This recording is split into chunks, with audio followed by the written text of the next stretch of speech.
అరెస్టును మనందరం కూడా చూసాం. ఇప్పుడే కౌశిక్ రెడ్డికి కరీంనగర్లో కోర్టులో బెయిల్ రావడం జరిగింది. బెయిల్ రావడం పట్ల మా హర్షాన్ని కూడా వ్యక్తం చేస్తూ ఉన్నాం. అయితే ఈరోజు పోలీసులు, ముఖ్యంగా డీజీపీ గారు ఒక్క విషయాన్ని గుర్తుపెట్టుకోవాల్సిన అవసరం ఉంది.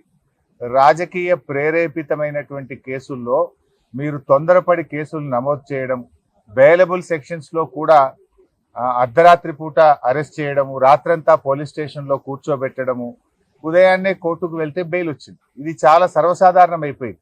అంటే ఇలా ఆలోచించాల్సిన అవసరం. పోలీసులు కూడా ఈ రాజకీయ ప్రేరేపితమైన కేసుల్లో నాయకులు చెప్తే వినడం కాదు, చట్టానికి లోబడి పనిచేయాలి. మనకు కాన్స్టిట్యూషన్ ఉంది, మనకు కొన్ని చట్టాలు ఉన్నాయి, శాసనసభలో చేసుకున్న చట్టాలు ఉన్నాయి, దానికి లోబడి పనిచేయాలి. సుప్రీంకోర్టు కానీ హైకోర్టు కానీ చాలా స్పష్టంగా బెయిలబుల్ సెక్షన్స్లో మీరు స్టేషన్ బెయిలే ఇవ్వండి అని కూడా చెప్పారు. మీరు బెయిలబుల్ సెక్షన్స్లో కావాలని అంత పండగ పూట, ఆ రాత్రి పూట ఏదో పెద్ద డెకాయిట్ను, ఒక టెర్రరిస్ట్ను అరెస్ట్ చేసినట్టు 30-35 మంది పోలీసులు కౌశిక్ రెడ్డి మీద పడి అరెస్ట్ చేయడము, ఆయనను తీసుకువెళ్లి కరీంనగర్ పోలీస్ స్టేషన్లో రాత్రంతా దోమలు కుడతా ఉంటే మీరు పోలీస్ స్టేషన్లో కూర్చోబెట్టారు. ఏం అవసరం ఉంటే రాత్రంతా కూర్చోబెట్టాల్సింది? పండుగ తెల్లారి మీరు అంత కావాలంటే అరెస్ట్ చేయడానికి ఏమైనా ఇబ్బంది ఉన్నదా? ఏమైనా అడ్డంకులు ఉన్నాయా? ఆయన ఏమైనా పారిపోతాడా? ఆయన ఒక గౌరవ ప్రజాప్రతినిధి కదా.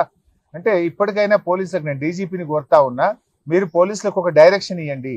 ఈ పొలిటికల్ మోటివ్ కేసుల్లో ఇలా ఎప్పుడు పడితే అప్పుడు అరెస్ట్ చేయడము, అర్ధరాత్రి పూట అరెస్ట్ చేయడము, పండగ పూట అరెస్ట్ చేయడము మానుకోవాలి.